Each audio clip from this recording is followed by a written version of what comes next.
Hello everyone, welcome back to my channel. I am Puja. I hope कल आप लोगों ने बजट का सेशन देखा होगा जिसमें हमने मेजर हाइलाइट्स डिस्कस किए थे। लेकिन बजट के एक दिन पहले अनाउंस होता है इकोनॉमी सर्वे।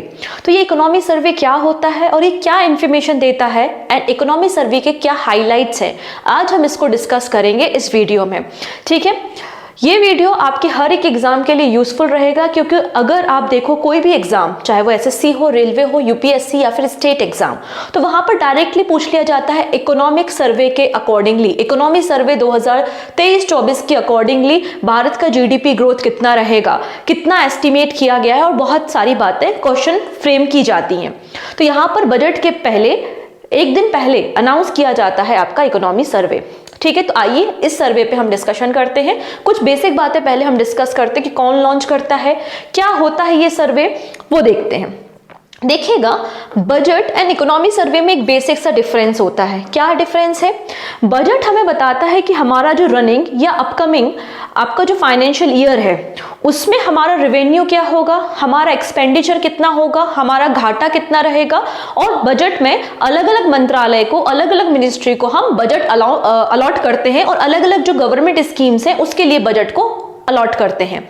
बट इकोनॉमी सर्वे क्या बताता है कि जो आपका प्रीवियस फिस्कल ईयर था, या जो पुराना आपका फाइनेंशियल ईयर खत्म हो गया है, उस पुराने फाइनेंशियल ईयर में आपने क्या काम किया, कितनी ग्रोथ आपने की, कितना आपका फिस्कल डेफिसिट रहा, वो सारी चीजें बताता है। तो बजट आने वाले साल के लिए इंडिकेट करता है और इकोनॉमी सर्वे जो साल गुजर गया है उसके बारे में आपकी ग्रोथ को बताता है। तो ये बेसिक डिफरेंस आपको देखने को मिलता है इकोनॉमी सर्वे और बजट में।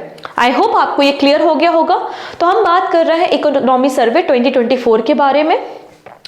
अगर इसको पूरा देखे जाए तो ये FY24 का मतलब है 2023-2024 में गवर्नमेंट ने जो भी काम किया है, जो भी पॉलिसी लॉन्च की हैं, जो भी हमारे लॉसेस हुए हैं, प्रॉफिट हुए हैं, वो सारी बातें इस सर्वे में बताई जाती हैं। तो economy survey 23-24 has been released on 22 जुलाई।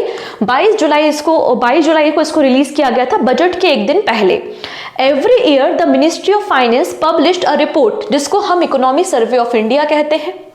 ठीक है, जनरली ये रिपोर्ट एक दिन पहले आती है यूनियन बजट के।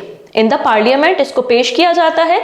The survey provided a comprehensive overview of Indian economy's performance, prospect, challenge and the policy recommendation in the previous year. ये सारी बातें इकोनॉमी सर्वे में की जाती हैं। अब इकोनॉमी सर्वे रेडी कौन करता है, तैयार कौन करता है? तो डिपार्टमेंट ऑफ इकोनॉमी अफेयर्स का एक डिवीजन है जिसका नाम है इकोनॉमिक्स डिवीजन, जो कि मिनिस्ट्री ऑफ फाइनेंस के अंदर काम करता है। यही इकोनॉमिक डिवीजन सर्वे को रेडी करता है under the guidance chief economy adviser. तो चीफ इकोनॉमी एडवाइजर की गाइडेंस में इकोनॉमिक्स डिवीजन हमारे इकोनॉमिक सर्वे को रेडी करने का काम करता है। इसमें बताया जाता है कि लास्ट 12 मंथ में, मतलब आपका जो फाइनेंशियल ईयर गुजर गया है, 12 महीने में आपकी इकोनॉमी में क्या चेंजेस हुए हैं। तो इस रिपोर्ट में यही चीज इंडिकेट की जाती है। This include information about things like the size of economy, GDP, inflation, job and trades, इन सारी चीजों के बारे में इंफॉर्मेशन होती है। ठीक है, पहली बार इकोनॉमी सर्वे को 1950-51 में पब्लिश किया गया था। 1950-51 में पहली बार इकोनॉमी सर्वे को पब्लिश किया गया था। ठीक है, अगर हम बात करते हैं, पहले ये यूनियन बजट के साथ ही प्रस्तुत किया जाता था, यूनियन बजट के साथ ही इकोनॉमी सर्वे को लाया जाता था। लेकिन from 1964 onwards it has been presented separately, not at the same time as the budget। तो यहाँ पे 1964 से क्या किया गया, बजट के अलावा या बजट के एक दिन पहले क्या किया जाने लगा, इकोनॉमी सर्वे को प्रेजेंट किया जाने लगा। पहले साथ में ही प्रेजेंट किया जाता था और पहली बार 1950-51 में हमने इकोनॉमी सर्वे को प्रेजेंट किया था। यहाँ पर ऑलमोस्ट 475 पेजेस का आपका इकोनॉमी सर्वे है और वहां पर आपको ये कुछ इंपॉर्टेंट एरियाज देखने को मिलेंगे। ठीक है, इनको हम थोड़ा थोड़ा डिस्कस करेंगे जो हमारे एग्जाम पॉइंट ऑफ व्यू से इंपॉर्टेंट है। ओके, इसको रेडी कौन करता है, इसको याद रखना है, economic division of department of economics affairs, ministry of finance इसको तैयार करती है under the guidance of chief economy adviser. और अभी हमारे चीफ इकोनॉमी एडवाइजर कौन है, वी अनंत नागेश्वरन हमारे चीफ इकोनॉमी एडवाइजर है। इनके गाइडेंस में इकोनॉमी सर्वे को रेडी किया गया है।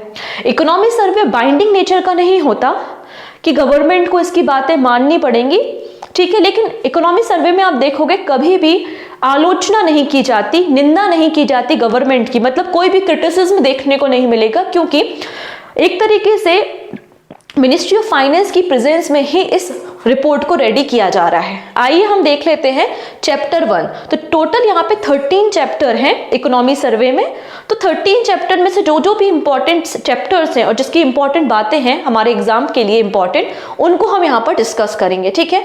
सबसे पहले चैप्टर 1 जिसका नाम है state of the economy, study as see goes. यहाँ पे देखो क्या कहा गया है कि हमारी जो इकोनॉमी ग्रोथ है वो रोबस्ट है, स्टडी है। भले ही आपको वर्ल्ड इकोनॉमी में क्राइसिस देखने को मिल रहा है, डिफरेंट कॉन्फ्लिक्ट्स देखने को मिल रहा है, हमारे जो ट्रेडिंग रूट्स हैं वो डिस्टर्ब हो गए हैं, उसके बाद भी government of India and RBI की मॉनेटरी पॉलिसी की वजह से, साफ साफ उसमें लिखा है कि आरबीआई की मॉनेटरी पॉलिसी की वजह से हमारा जो ग्रोथ है वो एक रोबस्ट ग्रोथ, एक स्टडी ग्रोथ देखा गया है, ठीक है। Real GDP growth projected at 6.5 to 7%। तो यहां पर पूछ लिया जाएगा आपसे, बताइए according to the economy survey 23-24 Bharat का FY25 में कितना इकोनॉमी ग्रोथ रहेगा? आंसर हो जाएगा 6.5 से लेकर 7%, ठीक है। According to the economy survey 2023-24 FY24 में भारत की इकोनॉमी ग्रोथ कितनी थी? आंसर हो जाएगा 8.2% थी। इस बात को याद रखना है, FY24 में इकोनॉमी ग्रोथ 8.2% थी और FY25 में इन्होंने एस्टिमेट की है, प्रोजेक्ट की है 6.5 to 7%। डन इतनी चीजें। चलिए नेक्स्ट बात करते हैं जीडीपी ग्रोथ। इसमें कहा है कि 2020 के कंपैरिजन में 2024 के जो फाइनेंशियल ईयर है उसमें आपको 20% देखने को मिलेगा रियल जीडीपी ग्रोथ। तो जीडीपी ग्रोथ हमारी 20% इंक्रीज हुई है इन 4 सालों में। अब जीडीपी में अगर हम देखते हैं तो टैक्स कलेक्शन एक इंपॉर्टेंट रोल प्ले करता है। तो हमारा 55% direct tax and 45% indirect taxes से कलेक्शन हुआ है। तो टैक्स कलेक्शन आपने देख लिया, direct tax collection 55% and indirect tax collection 45% मिल जाएगा। नेक्स्ट बात करते हैं जीबीए, ग्रॉस वैल्यू एडिड। तो ये ग्रॉस वैल्यू एडिड हमारा ग्रो हुआ है कितना? 7.2%। आई नो थोड़ा सा फैक्चुअल डेटा होता है पर आपको याद रखना पड़ेगा। नाउ बात करते हैं अबाउट द इन्फ्लेशन, मतलब महंगाई। तो इन्होंने कहा है कि जो रिटेल इन्फ्लेशन है वो कम हुआ है और साफ साफ लिखा है, देखो मॉनेटरी पॉलिसीज की वजह से जो हमारा रिटेल इन्फ्लेशन है वो कम हुआ है। FY23 में ये 6.7% था, जबकि FY24 में हमारा रिटेल इन्फ्लेशन कितना रहा है? हमारी महंगाई दर 5.4% रही है। ये बात इस रिपोर्ट में कही गई है। वहीं आरबीआई कहता है, क्या कहता है कि हम 4.5% इन्फ्लेशन कर देंगे FY25 में। इन्फ्लेशन रेट कितना कर देंगे? 4.5% कर देंगे FY25 में। वहीं FY26 में इन्फ्लेशन रेट हो जाएगा आपका 4.1%। तो आपको जो आपका फाइनेंशियल ईयर खत्म हो चुका है उसमें इन्फ्लेशन कितना था? 5.4% था।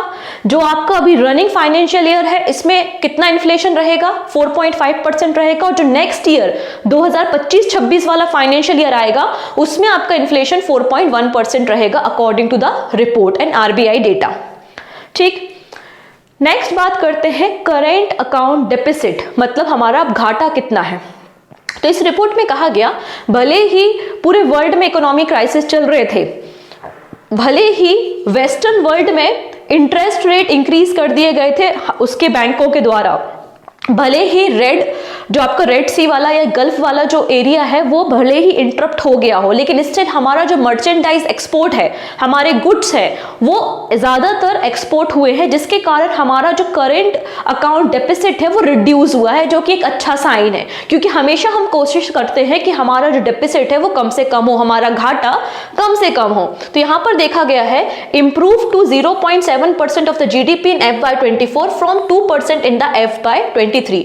इसमें क्या कहा गया है कि करेंट अकाउंट डेफिसिट $2 बिलियन रहा है। इतना हमारा घाटा रहा है, $23.2 बिलियन, जो कि 0.7% ऑफ द जीडीपी है आपके FY24 में, जबकि $67 बिलियन था ये कब, FY23 में, जो कि 2% था जीडीपी का। तो याद रखना है आपको कि आपका करेंट अकाउंट डेफिसिट कितना है, 0.7% ऑफ द जीडीपी है, which is equal to what, $23.2 billion. इस वाली लाइन को थोड़ा सा याद रखना इंपॉर्टेंट है, ठीक है। नेक्स्ट बात करते हैं एफडीआई इनफ्लो। सो हमारा जो फॉरेन डायरेक्ट इन्वेस्टमेंट है वो कम हुआ है पिछले साल की तुलना में। रीजन वही है, क्राइसिस एक रीजन है, इंटरेस्ट रेट का बढ़ जाना एक रीजन है। तो जब इंटरेस्ट रेट बढ़ जाता है, जब बैंक अपने इंटरेस्ट रेट को इंक्रीज कर देते तो ऑब्वियस सी बात है मनी का फ्लो कम हो जाता है, राइट। तो यहाँ पर एफडीआई इनफ्लो कम हुआ है and net FDI inflow decline from $42 billion in FY23 to $26.5 billion in FY24। तो अगर आपसे पूछ लिया जाए according to the economic survey 23-24 Bharat में एफडीआई इनफ्लो कितना है, तो आपका आंसर होगा कि $26.5 बिलियन हमारा FY24 में एफडीआई इनफ्लो देखा गया। और आपको पता है मैंने एक रिपोर्ट भी डिस्कस की थी आपको साथ कि एफडीआई इनफ्लो में भारत की रैंकिंग 15th पोजीशन पे है, वहीं एफडीआई आउटफ्लो में इंडिया 20th पोजीशन पे आता है। ये भी हमने डिस्कशन किया था कुछ दिन पहले रिपोर्ट में, ओके। यहां तक कोई दिक्कत नहीं। चलो नेक्स्ट देख लेते हैं रेमिटेंस। सो ये वर्ल्ड बैंक के डेटा को इन्होंने रेफरेंस माना है और रेमिटेंस के बारे में इंफॉर्मेशन दी है, ठीक है।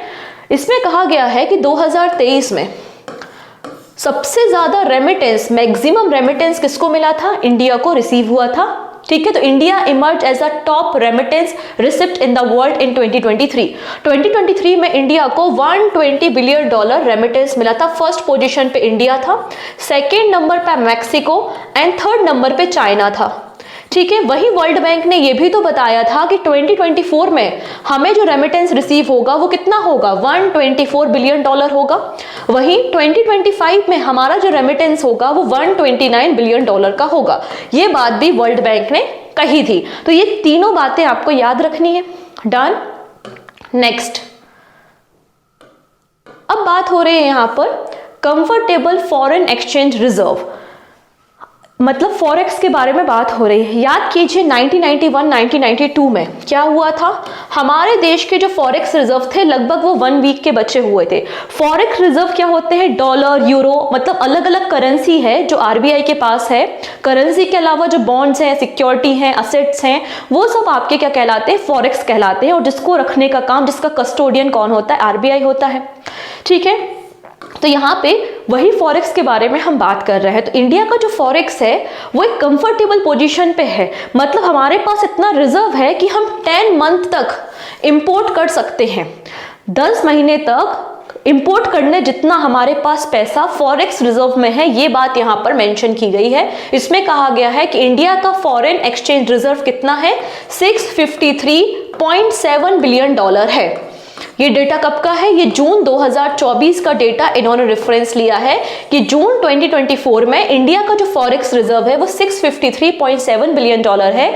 इस फंड से, इस मनी से हम 10 मंथ तक इंपोर्ट कर सकते हैं, मतलब 10 मंथ तक का रिजर्व हमारे पास अवेलेबल है। इसका ये मीनिंग हो गया है, ठीक है। और इंडिया में सबसे ज्यादा फॉरेक्स रिजर्व में इंक्रीमेंट हुआ, जैसे कि रेमिटेंस में सबसे ज्यादा आगे कौन है, इंडिया है, वैसे ही फॉरेक्स रिजर्व में भी सबसे ज्यादा इंक्रीमेंट इंडिया में हुआ है। आप देखेंगे 68 आपको बिलियन डॉलर देखने को मिलेगा। सेकेंड नंबर पे चाइना एंड देन मैक्सिको मिल जाएगा। तो एटलीस्ट आप टॉप 3 नेशंस को याद रखो जो आपको एग्जाम में हेल्प कर सके।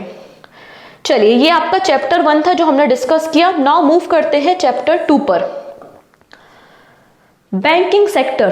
तो बैंकिंग सेक्टर में एक स्टडी ग्रोथ देखी गई है और इसमें जो इंटरेस्ट पॉलिसी रेट है वो 6.5% है, ठीक है। नेक्स्ट बात करते हैं क्रेडिट ग्रोथ। तो शेड्यूल कमर्शियल बैंक ने टोटल यहां पर 164.3 लाख करोड़ रुपीस का लोन डिस्ट्रीब्यूट किया है। मतलब यहां पे क्रेडिट सपोर्ट कमर्शियल बैंक से कितना दिया है, 164.3 लाख करोड़ रुपीस का यहां पे लोन प्रोवाइड किया है, जो कि प्रीवियस ईयर के कंपैरिजन में 20% ज्यादा है। हमारा एग्रीकल्चर ग्रोथ भी 2 डिजिट में रहा है, वहीं इंडस्ट्रियल ग्रोथ हमारा 8.5% रहा है, ठीक है। नाउ बात करते हैं मार्केट कैपिटलाइजेशन। तो मार्केट कैप में इंडिया हाईएस्ट है। इंडिया का इंडिया का capitalisation to the GDP ratio, market cap to GDP ratio world में हाईएस्ट है, ये बात इस रिपोर्ट में मेंशन की गई है। डन। इसके अलावा कहा गया है कि हमने फाइनेंशियल इंक्लूजन के लिए क्या क्या किया, इकोनॉमिक सर्वे ने ये भी बताया। जैसे कि हमने बजट में डिस्कशन किया था, इकोनॉमी इंक्लूजन के लिए नॉर्थ ईस्टर्न स्टेट में 100 ब्रांचेस बैंक की ओपन की जाएंगी। जैसे कि हमने डिस्कस किया था बजट के सेशन में कि 3 सालों में सिडबी 24 ब्रांचेस को ओपन करेगा अपने बिजनेस को एक्सपांड करने के लिए। ये सब तरीके होते हैं, ये सब तरीके होते हैं फाइनेंशियल इंक्लूजन करने के। वैसे ही यहाँ भी रिपोर्ट में बताया गया है कि हमने कौन कौन से काम किए हैं फाइनेंशियल इंक्लूजन के लिए। तो सबसे पहले इन्होंने कहा है कि हमने प्रधानमंत्री जन धन योजना के अंदर 52.6 करोड़ बैंक अकाउंट्स को ओपन किया है। ठीक है, हमारे देश में 1.3 लाख बैंक ब्रांचेस अवेलेबल है फाइनेंशियल इंक्लूजन करने के लिए। इसमें क्या कहा गया है कि 14.3 कमर्शियल बैंक्स पर लाख एडल्ट्स, 1 लाख एडल्ट्स पर 14.3 कमर्शियल बैंक हमारे पास अवेलेबल है। वहीं 1 लाख एडल्ट पे 24.6 एटीएम भी हमारे पास अवेलेबल है। ठीक है, ये बात यहाँ पर मेंशन की गई है। तो एक अच्छा यहाँ पे बेसिकली बताया गया। तो आपका टारगेट क्या है, अब आपको याद करना पड़ेगा प्रधानमंत्री जन धन योजना। ठीक है, इस स्कीम को पढ़ के जाइएगा, इकोनॉमी सर्वे में डिस्कशन हुआ है तो हो सकता है स्टैटिक में आपसे पूछ ले। चैप्टर नंबर 8, अभी हम कुछ और भी चैप्टर डिस्कस करेंगे और इंपॉर्टेंट हाइलाइट्स को कवर करेंगे। ठीक है, chapter number 8 employment and skill development towards quality. इसमें क्या कहा गया है, अनएम्प्लॉयमेंट रेट, जो आपकी बेरोजगारी दर है वो ड्रॉप हुई है कितनी, 3.2% ओवरऑल। वहीं अर्बन एरिया में ये 6.7% से ड्रॉप हुई है। लेबर मार्केट, यहाँ पे लेबर मार्केट ग्रोथ हुई है कितनी, 131.1 लाख यहाँ पर देखने को मिल जाएगा। वहीं गिग वर्कर्स, तो गिग वर्कर्स की जो पॉपुलेशन है वो एक्सटेंड हो रही है, इंक्रीज हो रही है और ये 2.35 करोड़ हो जाएगी बाय 2029-30, ऐसा इस रिपोर्ट में कहा गया है। चलिए अदर चैप्टर्स के क्या क्या हाइलाइट्स हैं। सबसे पहले नेशनल हाईवे, इन्होंने कहा कि पहले हमारे जो नेशनल हाईवे बनाने की कैपेसिटी थी वो 11.7 किलोमीटर इन अ डे, एक दिन में हम लगभग 12 किलोमीटर नेशनल हाईवे बनाते थे। नाउ आज हमारी जो कैपेसिटी है वो 34 kilometre per day national highway बनाने की है। नेक्स्ट बात करते हैं रेलवे कैपेक्स। तो रेलवे कैपेक्स इंक्रीज हुआ है 77% लास्ट 5 ईयर्स में, ये बात यहाँ पे डिस्कस की गई है। लॉजिस्टिक परफॉर्मेंस, इंडिया ने अंडर द गति शक्ति मिशन एंड डिफरेंट जो लॉजिस्टिक प्रोग्राम्स है उसमें काम किया है और इंडिया की रैंकिंग वर्ल्ड बैंक के लॉजिस्टिक परफॉर्मेंस इंडेक्स में इंप्रूव होकर 22nd हो गई है, ऐसा इकोनॉमी सर्वे में हमें बताया गया। ठीक है, नाउ बात करते हैं डिफेंस एक्सपोर्ट। लगातार इंडिया का डिफेंस एक्सपोर्ट इंक्रीज हो रहा है बिकॉज हम आत्मनिर्भर भारत को प्रमोट करते हैं। ठीक है, आपको पता है कि हमने फिलीपींस को ब्रह्मोस मिसाइल शेयर कर रहे हैं। इसके अलावा हम जो 800 आपका डोर्नियर एयरक्राफ्ट है, 2 डोर्नियर एयरक्राफ्ट, इसको हम गुआना को बेच रहे हैं। तो इस तरीके के एग्रीमेंट ऑलरेडी इंडिया करता रहता है। तो यहाँ पे बोला गया है कि डिफेंस एक्सपोर्ट इंक्रीज हुआ है और FY24 में कितना है, $2.5 बिलियन। $2.5 बिलियन डिफेंस एक्सपोर्ट है FY24 में। ठीक है, और ये लगातार ग्रेजुअली इंक्रीज आपको देखने को मिल रहा है। डन इतनी चीजें। चलिए नेक्स्ट बात कर लेते हैं और क्या बोला जा रहा है। स्मार्टफोन एक्सपोर्ट, इसमें कहा गया है कि जो हमने PLI स्कीम को लॉन्च किया था, PLI स्कीम हम कब लेकर आए थे, प्रोडक्शन लिंक इंसेंटिव स्कीम हम 2020 में लाए थे। तो PLI स्कीम में हमने स्मार्टफोन का मैन्युफैक्चरिंग किया है और उसको एक्सपोर्ट किया है। ठीक है, और इंडिया का डोमेस्टिक प्रोडक्शन और एक्सपोर्ट स्मार्टफोन का इंक्रीज हुआ है, ये बात यहाँ पर मेंशन की गई है। और ईयर ऑन ईयर हमारा जो एक्सपोर्ट है वो 42.4% से इंक्रीज हो रहा है और इंडिया वर्ल्ड का 6th लार्जेस्ट स्मार्टफोन एक्सपोर्टर बन गया है 2022 में। इसमें बोला गया है कि हमारा जो टोटल एक्सपोर्ट रहा है वो कितना है, 49 बिलियन डॉलर रहा है FY24 में, ऐसा इस रिपोर्ट में कहा गया है। अच्छा, इस रिपोर्ट की PDF कहाँ से मिलेगी, तो इस रिपोर्ट की PDF आपको मेरे एप्लीकेशन से मिल जाएगी। आप प्ले स्टोर पे जाइएगा, वहां पे सर्च कीजिएगा पूजा जैन क्लासेस। ओके, ठीक है, और वहां से आप PDF को डाउनलोड कर पाएंगे। और बजट का PDF भी मैंने कल अपलोड कर दिया था, तो आप बजट का PDF भी वहां से डाउनलोड कर सकते हैं। ठीक है, नेक्स्ट है सेक्टर कंट्रीब्यूशन। तो सर्विस सेक्टर का कंट्रीब्यूशन 50% रहा है हमारे GBA का। ठीक है, टूरिज्म सेक्टर इंक्रीज हुआ है और टूरिज्म सेक्टर में 43.5% का ईयर ऑन ईयर ग्रोथ देखा गया है और FY24 में हमारे देश में 92 लाख फॉरेन टूरिस्ट विजिट करने आए हुए थे। ना बात करते हैं इंडस्ट्रियल ग्रोथ, तो इंडस्ट्रियल ग्रोथ 9.5% रही है हमारे देश में। फार्मास्यूटिकल मार्केट, तो इंडिया वर्ल्ड का 3rd लार्जेस्ट फार्मास्यूटिकल मार्केट बन गया है और कितना वैल्यूएशन है इसका, $50 बिलियन का। ठीक है, नेक्स्ट बात करते हैं अंडर द PLI स्कीम हमने जो टोटल प्रोडक्शन किया है और सेल की है वो 10.8 लाख करोड़ रुपीस की हमने सेल की है अंडर द PLI स्कीम। ये बात भी इस रिपोर्ट में कही गई। चलिए अब बात कर लेते हैं यहाँ पर चैप्टर नंबर 6 के बारे में, जो कि बात करता है climate change and energy transition के बारे में। क्या बोला जा रहा है, सबसे पहले renewable energy 45.4% of the install electricity generation capacity come from the non fossil sources. तो हमारी जो टोटल इलेक्ट्रिसिटी हम प्रोड्यूस करते हैं उसका 45% आपको नॉन फॉसिल सोर्सेज से देखने को मिलता है। ठीक है, हमारा जो रिडक्शन है या एमिशन है, कार्बन डाइऑक्साइड एमिशन में जो रिडक्शन हुआ है वो 33% ड्रॉप हुआ है फ्रॉम 2005 लेवल। ये बात भी इसमें कही गई है। इसमें ये कहा गया है जब से हम फॉसिल फ्यूल पे कम ध्यान दे रहे हैं और नॉन फॉसिल फ्यूल एनर्जी को ज्यादा प्रोड्यूस कर रहे हैं, इसके कारण जो हमारा इंपोर्ट होता है, जो हम क्रूड ऑयल को एंड कोल वगैरह को खरीदते हैं, इंपोर्ट करते हैं, तो इसमें कमी आई है, जिससे हम annually 51 million tonne of oil equivalent which is equal to 1,94,000 crore rupees save कर रहे हैं। और हमारा जो रिडक्शन है, एमिशन है, वो कितना है, 306 मिलियन टन हो गया है। फिर यहाँ पे मिनिस्ट्री ने ये भी इंफॉर्मेशन दी है ग्रीन बॉन्ड के बारे में। तो हमने यहाँ पर FY24 में आप देखोगे ये 20,000 लेट 2023 में और अर्ली 2023 में 16,000, मतलब आप देख सकते हो ऑलमोस्ट 36,000 करोड़ रुपीस हमने फंड रेज किया है यूजिंग द ग्रीन बॉन्ड, और इस फंड का इस्तेमाल हमने रिन्यूएबल एनर्जी सेक्टर में लगाया हुआ है। ठीक है, इस रिपोर्ट में यह भी कहा गया है कि expanding renewable energy and clean fuel will increase demand for land and water.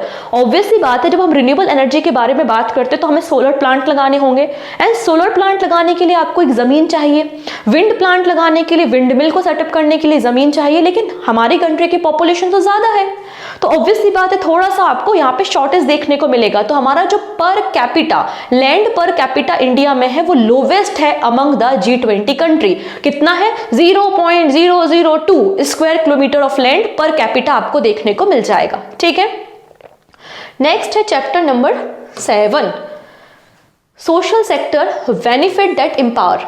यहां पर बोला है वेलफेयर एक्सपेंडिचर, मतलब आपके जो वेलफेयर इनिशिएटिव्स होते हैं, अलग अलग हम सोशल वेलफेयर स्कीम चलाते हैं, इसके बारे में बात की जा रही है कि यहाँ पर जो आपका एनुअली ग्रोथ रेट है वो 12.8% रही है फ्रॉम FY18 टू FY24। ठीक है, इसके अलावा आयुष्मान भारत पे बात की गई है कि आयुष्मान भारत में हमने 34.7 करोड़ कार्ड को जनरेट किया है, जो कि कवर करता है लगभग 7.37 करोड़ हॉस्पिटल एडमिशंस को एंड 22 मेंटल डिसऑर्डर को। और सबसे टॉप पर कौन है, यूपी है, जो कि सबसे ज्यादा आयुष्मान भारत कार्ड को जिसने जनरेट किया है। इसके अलावा अगर एजुकेशन की बात करें तो इन्होंने कहा कि हमने कई सारे स्कीम्स को रन किया, जैसे कि पोषण भी, पढ़ाई भी योजना, इसके अलावा विद्यांजलि स्कॉलरशिप स्कीम, जिसका फायदा 1.44 करोड़ स्टूडेंट को हुआ है। ठीक है, इसके अलावा क्या कहा गया है कि हमने रिसर्च एंड डेवलपमेंट R&D के सेक्टर में भी काम किया है और लगभग 1 लाख पेटेंट हमने ग्रांट किए हैं इन FY24। ठीक है, आप यहाँ पे देख सकते हैं एनुअल CSR, मतलब आपका corporate social responsibility spending in India. तो आप देखोगे 2021-22 में total approximately 26,000 crore rupees CSR spending हुई है। और सबसे ज्यादा स्पेंडिंग किसने की है, महाराष्ट्र ने, then Karnataka and then Gujarat ने मैक्सिमम इन्वेस्टिंग की है सोशल कॉर्पोरेट रिस्पॉन्सिबिलिटी के अंदर वेलफेयर प्रोग्राम्स को रन करने के लिए। ठीक है, फिर यहाँ पे कुछ की हेल्थ केयर स्कीम पे भी चर्चा की गई, जो आपका होमवर्क है, आपको पढ़नी है, कब इनको लॉन्च किया गया, क्या पर्पस है, ये चीजें आपके एग्जाम के लिए इंपॉर्टेंट हो जाएंगी। जैसे कि इन्होंने बात की आयुष्मान भारत प्रधानमंत्री जन आरोग्य योजना, जो कि 2018 में लॉन्च की गई एक हेल्थ इंश्योरेंस कवरेज स्कीम है, जिसमें 5 लाख रुपीज पर ईयर पर पर्सन यहाँ पर सेकेंडरी एंड टर्सरी हॉस्पिटलाइजेशन के लिए आपको खर्चा दिया जाता है। और यहाँ पे बोला गया है कि हमने 34.73 करोड़ आयुष्मान भारत कार्ड को जनरेट किया है, जो कि 7.3 1.3 करोड़ हॉस्पिटल एडमिशंस को कवर करते हैं और 49% बेनिफिशियरीज कौन है, फीमेल है, ये बात इसमें कही गई है। वैसे इन्होंने बताया कि हमने पीएम जन औषधि केंद्र को भी ओपन किया है, जिसमें 50 से लेकर 90% डिस्काउंटेड प्राइस में आपको जेनेरिक मेडिसिन प्रोवाइड की जाती है अफोर्डेबल रेट में। और रिसेंटली आपको पता है कि पीएम जन औषधि केंद्र न्यूज में भी है, क्योंकि पहला भारत के बाहर पीएम जन औषधि केंद्र भी हमने ओपन किया है मॉरिशस में। इसमें उन्होंने क्या कहा गया कि 10,000 नंबर का 10,000वें नंबर का जन औषधि केंद्र हमने इनॉग्रेट किया था एम्स देवघर में। तो ये क्वेश्चन बन सकता है कि बताइए 10,000 नंबर का जन औषधि केंद्र कहां पर ओपन किया गया, तो आंसर हो जाएगा एम्स देवघर में। फिर कल आके ये मत कहना आप लोग कि ये क्वेश्चन कहाँ से पूछ लिया, कितना डीप था, कहीं कोई डीप नहीं है, इकोनॉमिक सर्वे का क्वेश्चन है, ठीक है। 9065 मेडिसिन और 293 सर्जिकल इक्विपमेंट अवेलेबल है पीएम जन औषधि केंद्र में। इसके अलावा Amrit affordable medicine and reliable implant for treatment, ये भी गवर्नमेंट की हेल्थ केयर स्कीम है। और यहाँ पे बोला गया है कि मोर देन 300 अमृत फार्मेसीज ऑपरेट हो रही हैं इंडिया के डिफरेंट पार्ट में। तो ये कुछ स्कीम्स के बारे में डिस्कशन किया गया था। फिर इन्होंने क्या बताया, इन्होंने ये भी बताया कि जो एजुकेशन सेक्टर में हमने काम किया है, एजुकेशन सेक्टर में जो डिफरेंट हमने स्कीम्स को रन किया है, जिसके कारण जो इनरोलमेंट है हायर सेकेंडरी स्कूल्स में वो इंक्रीज हुआ है, ठीक है। 2014-15 से 2021-22 के बीच में जो इनरोलमेंट इंक्रीज हुआ है हायर एजुकेशन में, उसका चार्ट यहाँ पे दिखाया गया है कि ओवरऑल इनरोलमेंट 26.5% इंक्रीज हुआ है। वहीं अगर फीमेल की बात करते हैं तो फीमेल में 31.6% इनरोलमेंट देखा गया है हायर एजुकेशन में। अगर आपके पास ज्यादा समय है, SC female, ST female, OBC female देख सकते हो, otherwise all and all female से आप काम चला लीजिए, ठीक है। नेक्स्ट है, अब यहाँ पे ये भी बोला गया है कि लगातार हमारा जो फार्मिंग लैंड है वो डिग्रेड भी हो रहा है, इंडस्ट्रियलाइजेशन होने के कारण फार्मिंग लैंड कम भी हो रहा है। और ऑब्वियस सी बात है, हमारे जो फार्मिंग लैंड है उनमें बर्डन बहुत ज्यादा है। फॉर एग्जांपल 1 हेक्टेयर किसी के पास जमीन है और मेंबर है फैमिली में 10, तो वो 10 के 10 लोग कहाँ पर काम कर रहे हैं, आपकी उस जमीन में काम कर रहे हैं। तो एक तरीके से आपकी हिडन जो अनएम्प्लॉयमेंट है वो है यहाँ पर। तो यहाँ पर हमारा पर्पस है कि हम नॉन फार्म एम्प्लॉयमेंट जनरेट करें। तो यहाँ पे इन्होंने टारगेट्स रखे हैं कि हम टोटल कितनी न्यू जॉब्स को क्रिएट करेंगे। इन्होंने कहा है कि हम 2024 में 78 लाख न्यू जॉब्स को क्रिएट करेंगे in the non farm area. वहीं 2036 में हम 81 लैक्स को जॉब को क्रिएट करेंगे। तो आप यहाँ पे 2024 की याद रखना, 2025 की याद रखना एंड लास्ट में 2036 की, बीच का स्किप कर देना। हर एक साल का आप याद मत रखना कि कितनी नौकरियां जनरेट करने वाले हैं, 2024, 2025 और 2036। डन। तो ये थे आपके इकोनॉमी सर्वे के मेजर हाइलाइट्स। आई थिंक आपको समझ में आए होंगे। जो फैक्चुअल डेटा है उसमें ज़्यादा तो मैं कोई मदद नहीं कर पाऊंगी, बस यही कहूँगी कि 1-2 बार पढ़ोगे तो याद हो जाएगा और एटलीस्ट आप पेपर में जब क्वेश्चन देखोगे तो ऑप्शन को एलिमिनेट करना तो सीख ही जाओगे। और अगर वीडियो अच्छा लगे तो प्लीज़ इसे शेयर करना अपने फ्रेंड्स के साथ, वो सारे फ्रेंड जो किसी भी one day exam, state exam, UPSC exam की प्रिपरेशन कर रहे हैं। एंड पहली बार आए हो तो सब्सक्राइब करना तो बनता है, तो सब्सक्राइब करके जाइएगा। Take care.